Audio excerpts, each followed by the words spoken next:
Day 12, Part 2. Now this whole section of the state played a big part in the Industrial Revolution with the production of brass. There were old brass mills in towns up and down this river valley, from one end of the state to the next. Some had been torn down, and many were turned into shops and upscale loft housing. I heard Jillian ask Pastor, "How, Daddy, how? How can I get home?" Now there was an old rail line that ran along the river that used to be used to move brass and raw materials for years, mostly being discontinued decades ago. Some of the more affluent areas it had been turned into walking trails or bike paths. In the inner city areas, it was home to an underground urban subculture of drug addicts and derelicts. It did, however, run almost the entire state north to south. I keyed the mic and asked her, "Do you know where the train tracks are in reference to the hospital?" She answered, "Yes, I think so. There's a bike path about 3 blocks away. I think that's part of it." "Okay," I said, "when you get off the radio, grab what you can for food and water and put it in your backpack in case you're out there a couple days. Turn around and just walk out. Don't tell anyone or say anything to anybody. Just walk out. Head for that bike path and go south." Pastor leaned into the mic and asked, "Do you have your gun, honey?" She said, "Yes, Daddy, it's in my purse." "Keep it close," Pastor told her. Greg leaned over his shoulder and said, "Sweetheart, make sure it's loaded. Pull the slide and put one in the chamber and slide it into your pocket. And honey, if you need to pull it out, don't hesitate, 'cause whoever's in front of you sure won't." Pastor said, "Be careful, baby." She replied, "I love you, Daddy." He started crying. I picked up the mic. "Jillian, leave now. We're on our way and we will find you, honey. Just keep moving, no matter what. Okay?" Then she paused. "I'm scared." Sadie was crying and Pastor was emotional as well.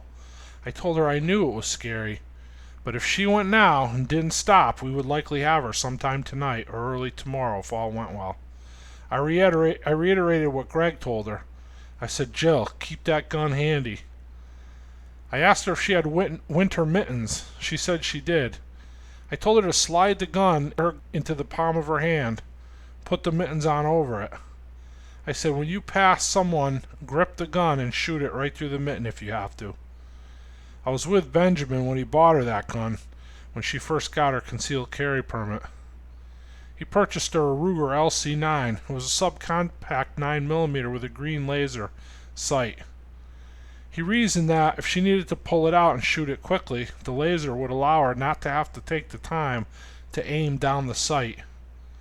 It came with a little holster that fits in your pocket and it has a magnet in it. When you pull the gun out and clear the magnet, the laser comes on automatically. It was a nice little gun. She told us she would do it and signed off. We scrambled. Linda had already had my pack loaded with some granola bars and bottled water. She put in a change of clothes and an extra hoodie. We had enough supplies for a couple days, just in case. Steve, Richie, and I loaded up our weapons, and they put together a bag of supplies each, and we headed for the power wagon. We radioed Aaron and Greg to get back right away. We had an emergency. Pastor came out with his bag and the Mossberg strapped over his shoulder as well. He said he was coming. He said Aaron had Josh to help him with camp security. Lee put together a bag for Greg, and when he and Aaron got back into camp, we filled them in quickly. Greg hopped in the power wagon and we took off. We left to go recover Jill at 1:30 p.m. Normally, it was about an hour ride straight up the highway. The train tracks were in the valley adjacent to an old state road that ran north to south. It had been mostly abandoned when the highway was built in the late 60s. Except for little sections here and there that were still used, it was mostly overgrown and grown in. Nothing more than a wide trail now with cracked asphalt for the base. We decided that this would be the best route for us to take. There were a couple places along the route where the road had been completely removed to make way for building construction and the like. The Kmart just north of town was an example. In these places we would have to go around, sometimes maybe even having to jump on the highway for short lengths. When Jillian got off the radio, she went into the staff lounge, grabbed her bag, and put 2 bottled waters in it, as well as a bag of goldfish crackers and an apple. She took the mittens from her backpack, chambered around in the LC9, and slid her mitten on over it. She headed for the door, almost running. When she was outside, she went straight for the bike trail and headed south. While making our way north in a route to connect us to the old state road, Pastor told us that he had some familiarity with the bike path. When Benjamin and Jillian would work long shifts together, he and Sadie would take the kids down to see them, often having picnic lunches on that bike trail. He said he didn't know exactly how long it was, but he believed it to be at least 10 miles, which was where it came into the next town south of the hospital. That would put that town approximately 30 to 35 miles north of our position. It took us about 3 hours to get into the town of Little Falls. The route up was pretty deserted, although we did pass several encampments along the road with little activity in them and no threat to us. We only had to get on the highway for about 2 miles to get around a newer condo development that was built on a lot that the old tracks ran through. We had a choice of diverting down a main road through the area or up onto the highway. We decided the highway would be the best for avoiding people. It also ended up being the slowest 2 miles of the trip, having to weave around all the abandoned disabled vehicles. We got to where the tracks turned into the bike trail going north out of Little Falls. Now, Jillian was a runner in college and actually broke a few university records in her time there. We put the hospital up north at about 13 miles from where we were. There was a chance she could have been further south down the line if she ran.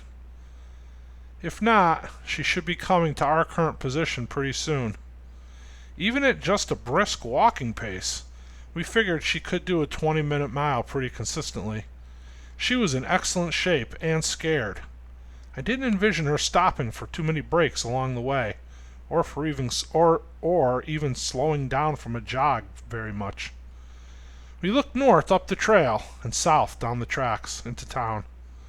I looked at Greg and he just shrugged his shoulders. Pastor said confidently, "Go north toward the hospital." North we went. We drove the power wagon right down the bike trail. About a mile or so later, we came to a bridge where the trail crossed a river. It was about 70 feet above the water and too narrow for the truck. As we got out and started to walk across it, we saw a figure approaching from the other side. We couldn't see the face, but judging from the size and the pace, I thought it could have been Jillian. Just as she were about to walk over the water, a large man called out from behind her to stop. She turned and looked at him, but did not stop. She started running. He started running after her. He had something in his hand, a pipe or a stick maybe. I couldn't quite make it out. It was a little after dusk, almost completely dark. The man was taunting her and yelling at her and laughing, telling her she wasn't going to outrun him. He laughed and said, "You're all mine, little lady." She had about 300 yards to reach us, and Steve and Richie were running toward her. I looked at Pastor and I said, "I think she can outrun him." Greg mumbled something, grabbed the .308 out of the truck. He lifted the rifle to his eye and fired once. Jillian started screaming and just kept running. The man dropped on the trail behind her and didn't move.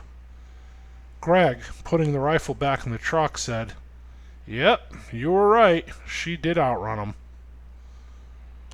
Jillian reached Richie and Steve a few moments later and broke down crying. Pastor ran up and grabbed her in his arms. "It's okay, honey. You're okay. Everything is going to be just fine." Steve jumped in the driver's seat. Pastor rode shotgun with his daughter in the middle. He had his arm around her, pulling her close. Greg, Richie, and I were in the back. We headed for home.